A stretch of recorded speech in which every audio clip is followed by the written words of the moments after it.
had the great fortune of getting my PhD at the University of Virginia under a brilliant scientist by the name of Erwin Koenigsberg, and he was one of the first people to clone stem cells. So I actually was doing stem cell cultures in 1967, so that's 40 years ago. Well, people think, oh, stem cells are this brand new thing. It's like, no, stem cells have been around for a long time, except a very exclusive club studying them.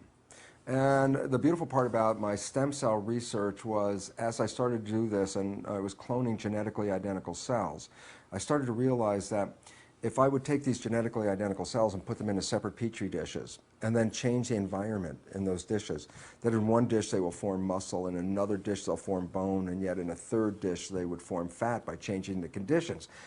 You stop for a second and realize, well, wait, they were all genetically identical. So what is it that controlled why they became muscle or bone or fat? And the answer was very obvious. It was like information from the environment. So this started to lead me on a different trail than all my colleagues who were getting focused on the genome and, you know, building up the background to create the genome project while I was doing this. So I was taking the road less traveled at that time. I was looking into the role of how the environment influences the expression of cells, while everyone else was looking at how genes control cells.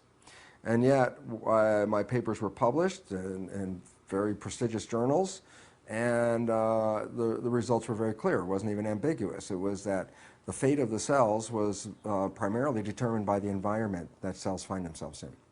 So when I published this, I was of course very excited by this, but then found myself to be a very small crowd of one in my community, because I had violated, mind you, what is called the central dogma.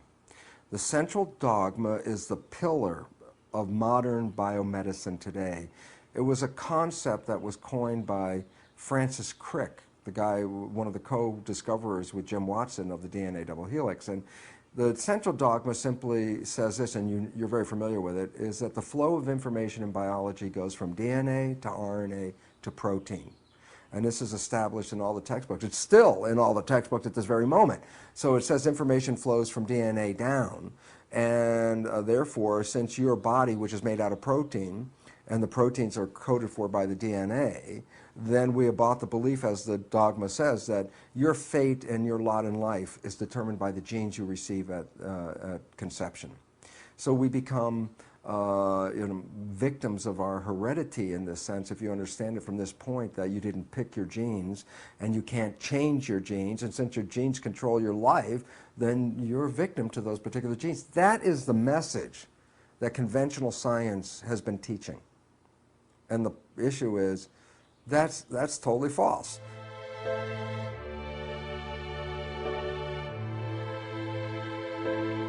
So as you understand the terms quantum physics and quantum mechanics, or Newtonian physics and Newtonian mechanics, what you see is that physics and mechanics are synonyms. So physics really means the mechanisms by which the universe operates.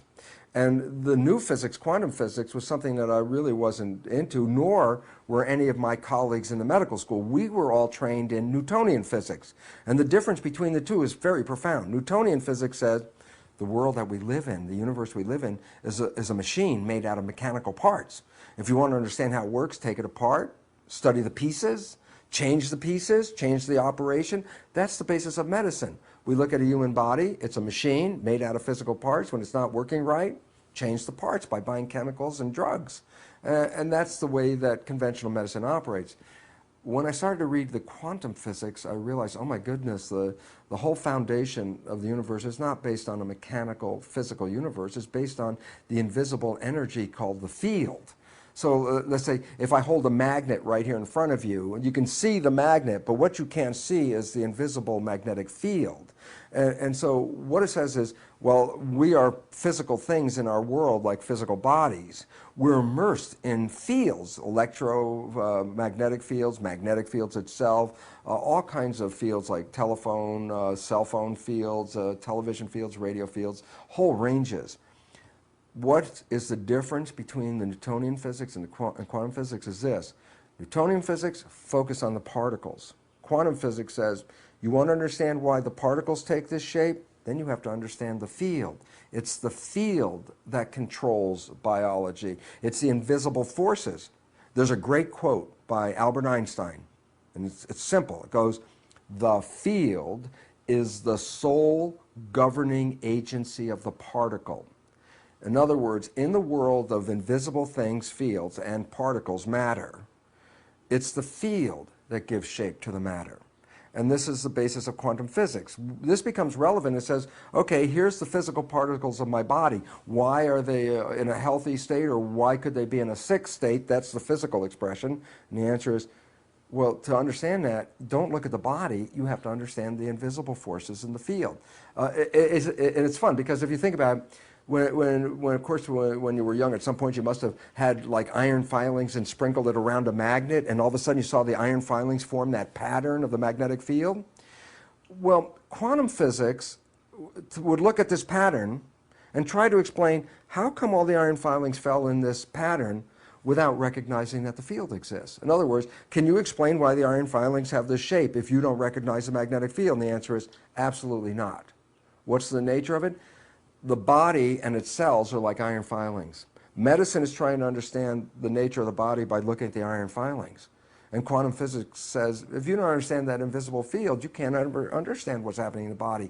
And then you say, well, what does this field constitute? Well, it's what is called the matrix, which is an interesting word because Max Planck, one of the founders of quantum physics, talked about this invisible shaping field and gave it the name the matrix.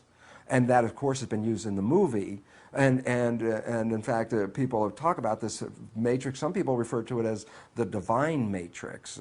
My friend Greg Braden, who wrote a book about that, meaning not only is this the invisible field, the energy field, but it's equivalent to many people what is God and spirit. Okay? So invisible forces, whether you use the physics context and talk about invisible forces as fields, or you use the spiritual context that says the invisible forces are spirit, the spirit and the field at least represent the same thing in modern science. So science is bringing the spiritual concept of invisible forces into play into the physical world that was left out by Newtonian physics.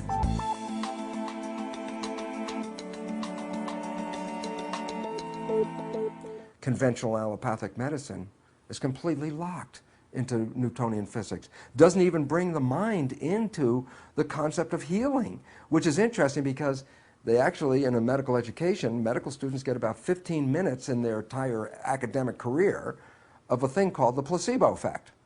And the placebo effect is simply the mind can change the character of health. In other words, if you believe that this drug is the miracle drug you've been looking for and you take it, your mind believing it's the miracle drug can heal you, while the drug itself was nothing more than a sugar pill. And now that's an established fact. 1/3 of all medical healings are due to the placebo effect. Okay? It becomes very important. Now comes, well, we left something out of the picture in the education. Not that it's out of the picture in the research, but in the education it says the placebo effect is when you have positive thoughts and it generates a healing response. What they don't talk about in the books and in the general mass media is something called the nocebo effect. The nocebo effect is the same as the placebo effect, except the thoughts are of a negative nature. And what's the point? It's thoughts that are powerful, whether they're positive or negative.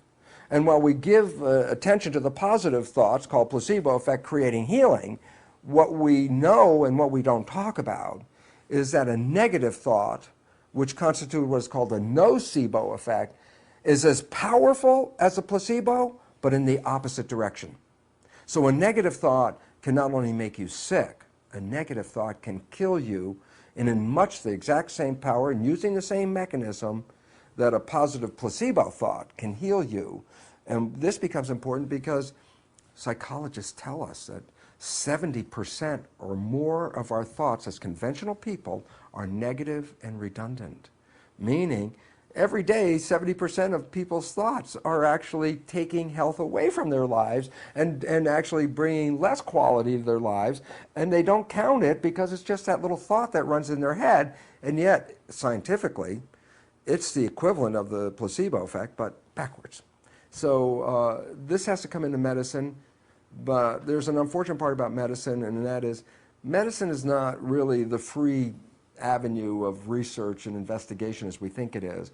It is controlled by money, and unfortunately this is where the pharmaceutical industry has undue influence and keeps us from looking at healing that does not involve chemicals and drugs. Only for the simple reasons this: a pharmaceutical company makes money by selling chemicals. If we talk about how you can heal yourself with your mind, then that product doesn't sell very well. And there's a parallel here, because let's look at the very obvious. We live in a world where there are many other forms of providing energy besides fossil fuel, many of them very efficient, much more effective. Where are they? And the answer is, it's not in the interest of the oil companies to support free energy, sources of power. And it's the same thing with medicine.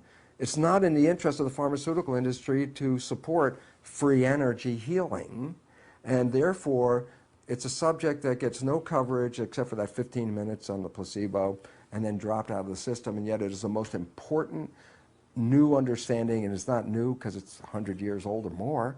It's new only because we're beginning to look at it in spite of the fact that drug companies don't want us to see it.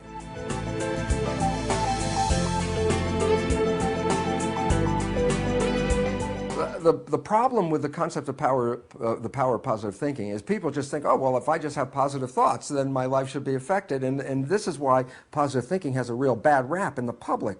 And the reason is this: having a positive thought does not in any way necessitate that those positive thoughts actually manifest themselves. And there's a piece that was left out. And if you don't understand the piece, then you're shouting into the wind with your positive thoughts. Nothing's going to happen. And the fact is this: when you're having positive thoughts, you're using your mind. The new biology reveals that the invisible forces that collectively we refer to as mind, that these form a field which shape biology. Well, here's what's important. Yes, the mind influences biology, but there are two parts to the mind that are completely different than one another, yet they work together. We confuse them, we tie them together, and yet they represent two entities working in two different fashions. There's the conscious mind and what is called the subconscious mind. Now, here's what it's very important, people have to know this, okay, and here's what it is. The conscious mind is our creative mind that is connected to our personal identity and our spiritual selves. That makes us all unique. Each of us has our own personal conscious mind. But what becomes very significant is this: is the subconscious mind is equivalent to a tape player. It's exactly what it is. It records experiences and then plays them back. And so now let's take a look and say, well, wait, there's a thinking mind, and then there's a tape player mind. And what's different about them is very profound. So let's talk about two fundamental differences first. The tape player, the subconscious mind, as an information processor, as the equivalent of a computer, is 1,000,000 times more powerful an information processor than is the conscious mind. So when you look at the power between the conscious and subconscious is 1,000,000 times more powerful. Number two, on a day-by-day basis, the subconscious mind runs our biology about 95 to 99% of the time. So while you're having all these wonderful thoughts, that's not the conscious mind's not running the show. It's a subconscious mind. Then comes the issue is, well, the subconscious mind got programs in it. Yes. And the subconscious mind is not evil or good. The subconscious mind is a tape player. As much as you can say, okay, here's a tape player. It's good or bad. The tape player is not good or bad. The programs can be good, and the programs can be bad. So blaming the subconscious mind as a negative thing, that's the first mistake. It's a tape player. The programs that we got, that's the source of the problems that most of us face. And these programs could limit our abilities and take away our powers, which essentially they do. Now, the relevance about positive thinking is this. Positive thinking is a creative thought that comes from the conscious mind. Okay, so I sit here and I'm going to have all these wonderful thoughts. I'm going to close my eyes and visualize all these wonderful things. Now stop and go back to the mechanical character of it. I'm having these thoughts with a little tiny processor called the conscious mind, and I'm competing with the programs that are in the subconscious mind. So if I have a thought for being healthy or being in a good relationship, and I'm doing positive thinking, And at the same time, I have acquired programs in my development that said, you're not as healthy as you think you are, and you're not that good a person to have those kind of relationships. Then look, I'm now pitting my positive thoughts against my programs, and they're opposite. But this one works on a little tiny processor, and this processor is 1,000,000 times more powerful. So right away, it's like, who's going to win in that challenge? The answer, of course, the subconscious is going to win, okay? But here comes the other part.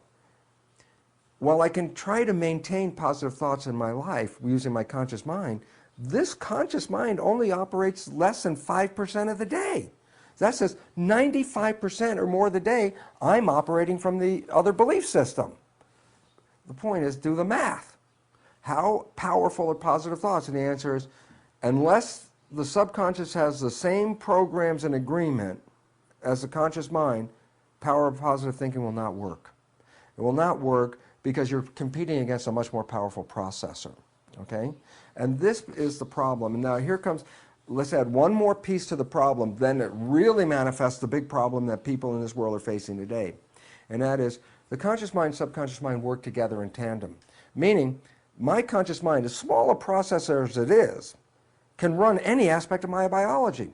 I can run anything. I could run my heartbeat right now for you. I can speed up and slow down my heartbeat. I can change my body temperature with my conscious mind. We used to think those were involuntary, that the body had a part of the brain that ran all the things and your conscious mind only ran things like your muscles. That's not true. We now know that people who are very conscious can control every function in their body. But here's the problem. The conscious mind is a very small processor. The subconscious mind is 1,000,000 times more powerful. You have to take care of your breathing, your heartbeat, your digestion, all your functions, your immune system, your respiration, your digestion, excretion. Your conscious mind can't focus on all that.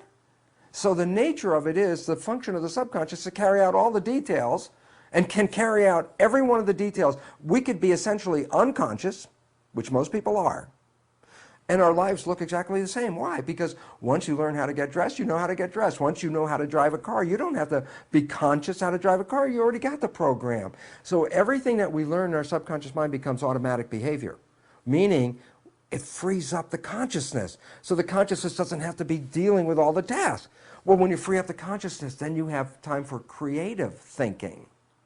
But here's the issue, and this is the catch.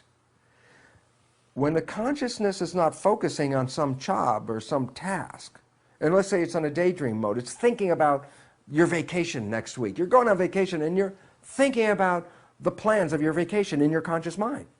Well, if your conscious mind is thinking about the vacation, who's running the day-to-day, moment-to-moment life? The answer is the subconscious. But now here's the catch. Does the conscious mind observe the behavior as it automatically plays from the subconscious mind? And I go back and say, well, where was your mind? It was thinking about the future. Well, if it's thinking about the future, then it wasn't paying attention, right? And the answer is, aha. The nature of the trade-off is the subconscious mind can run everything when the conscious mind is busy. If the conscious mind is busy, that's not paying attention. And so when it's not paying attention, it does not see the programs that are playing in the subconscious mind. So to give you like an amusing anecdote about it, is you know somebody and you know their parent, and you realize that this person and their parent pretty much have the same behavior. And so you, in enthusiasm, you burst on the scene and you say, you know, Mary, you're just like your mom. As soon as you say that to Mary, back away from Mary. Why? Because she's not going to take this in welcoming news for her. She's going to say, like, how can you say that? To her, she's not like her mom at all. And the issue is interesting. It's like the joke is everybody else can see that Mary's like her mom, but Mary can't. Why not? And the answer is because when she's playing the programs which she got from her mother, which are in her subconscious, she's playing them because she's not paying attention. And so when they play, she doesn't see them. So she's surprised when people say that she behaves like her mom, even though that's what her life is all about. Now, the conclusion of why all this dialogue and why was it all important, the answer is this. That we do not see the subconscious when it plays. The subconscious has programs in it that we primarily got from other people in our development. And the significance about that is that if we are operating from this subconscious mind and not seeing it, then we're also not seeing that we're playing programs that may not be in any way supporting who we are and what we want. The programs, those are in the conscious mind.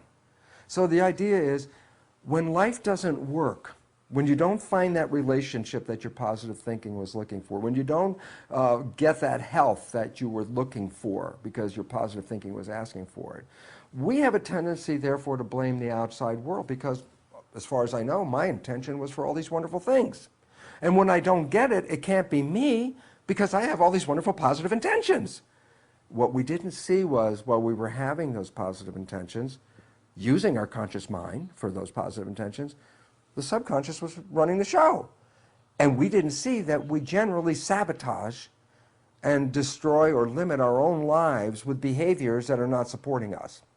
And why this is important is because then we all generally cop the attitude that there are forces outside of me that control my life, and I am a victim of this world, and I can't do anything about it as a victim. And as soon as you buy that, you are a victim. And the only problem was, it was your own subconscious programming that led to the life that you have. And that if you can understand that, and then try to work with it, then you can change your subconscious programming and change your life. Now comes a problem. And the problem is, we also bought this, and it's not true, that there's somebody in the subconscious. Meaning, if my conscious finds my subconscious engaging in some behavior that's not supporting it, then my conscious is talking to myself, and my conscious is saying, Bruce, God, that was stupid. You could do better than that. And you're having this inner dialogue, and you're talking to yourself and being very upset about the fact that your behavior seems to be out of control. Who are you talking to?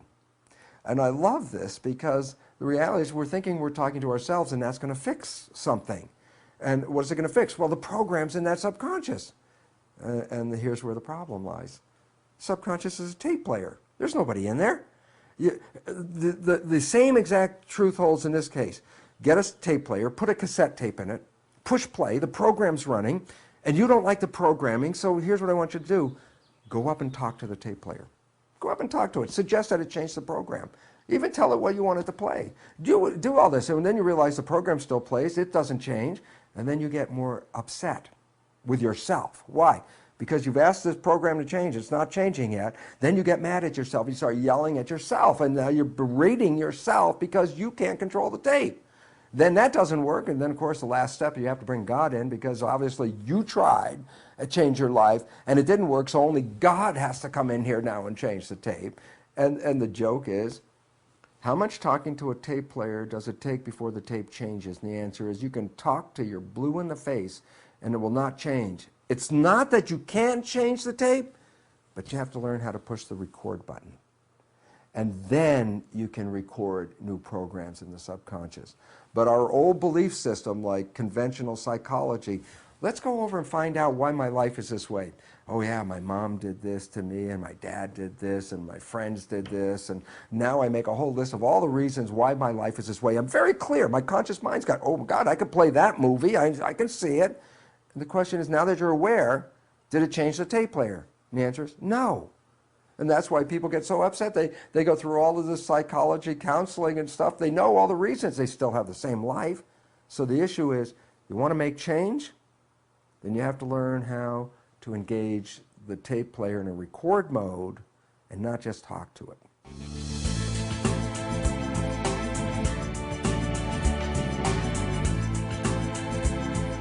What's interesting about EFT is that it is a process which really in some sense engages like super learning.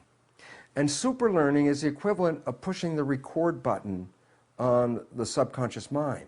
Meaning, we got our programming from the last half of fetal development through the first 6 years of our lives.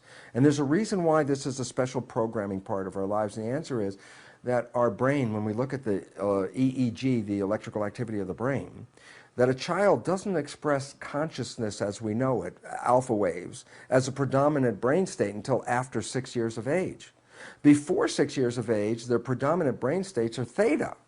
But theta, which is a state of imagination, so when you go back and you realize that kids less than 6 live in mixing the real world and the imaginary world, that's an expression of their brain function. But it also is important to recognize that theta is equivalent to a hypnagogic trance. that if I want to hypnotize you, I have to get you out of consciousness and drop you into like this theta place. And when you're in theta, I bypass consciousness and the program goes into the subconscious mind. Now stop and say, but a child's brain is in this theta state essentially up to the first 6 years of its life. So the point is, our first 6 years, we're not actually engaging in consciousness, we're just downloading experiences.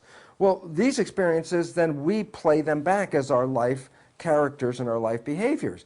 Yeah, but you downloaded them from other people, so that you download your parents' behaviors, and they become your behaviors. But then again, as I said, as you get older, you don't see this because they're subconscious, and your conscious rarely observes this. So we start to play these behaviors that really represent other people's behaviors. And so when we're not being conscious of ourselves, the behaviors that we play are not necessarily supporting us in any way. They're most likely sabotaging us. Why? Because we acquired them from other people.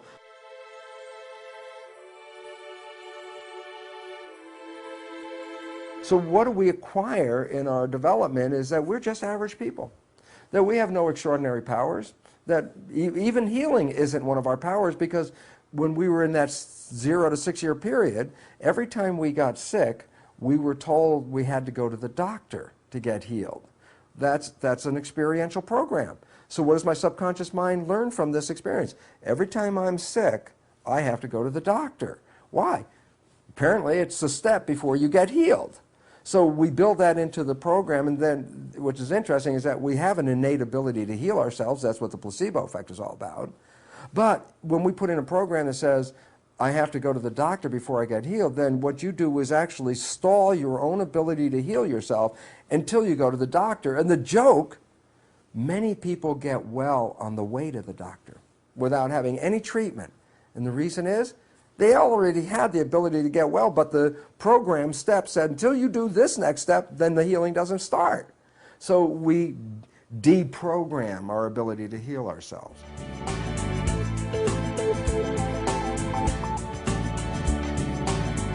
It's based on the individual. It's always been that way. But because we've been so programmed to devalue ourselves and disempower ourselves, that we look at ourselves as victims and frail biological entities, ripe for bacteria to eat us up and all these other things. It's like, this is totally untrue. So the issue is we have to start from that belief and change these beliefs of who we are. We are profoundly powerful people. Look, you can walk across hot coals, a woman can lift a car off of an infant without thinking about it. Down south, the Baptist fundamentalists of the Pentecostal faith work themselves up in a Jesus state and drink strychnine in toxic doses to demonstrate that God protects them. They're not harmed by the strychnine. I mean, you can walk across fire, you can drink poison, you can lift thousands of pounds. Where's the frail image come from? And that's a belief. But the problem is, if you believe you are frail, if you believe you are susceptible, if you believe you have a terminal illness, they manifest because that's called the nocebo effect.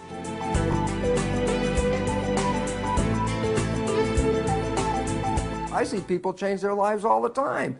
And then my conventional scientists go, oh, that's like, frou-frou stuff. And it's like, no, it's real. These people have changed their lives. And then because there's no connection of how that can happen in their allopathic thinking, they're not left with an ability to think of anything other than, well, that just can't be. Because they've made a very narrow limit on their belief system. And they're not versed in quantum physics. That I already know, because I was there. And until you know that, then you're not operating on scientific principles. So I'll just tell you right now, conventional allopathic medicine is not really scientific in that it does not recognize fully the influence of the invisible energy fields in shaping matter. They do not fully own quantum mechanics as relevant to biology. And this is creating a big disconnect between real life and the science that they study.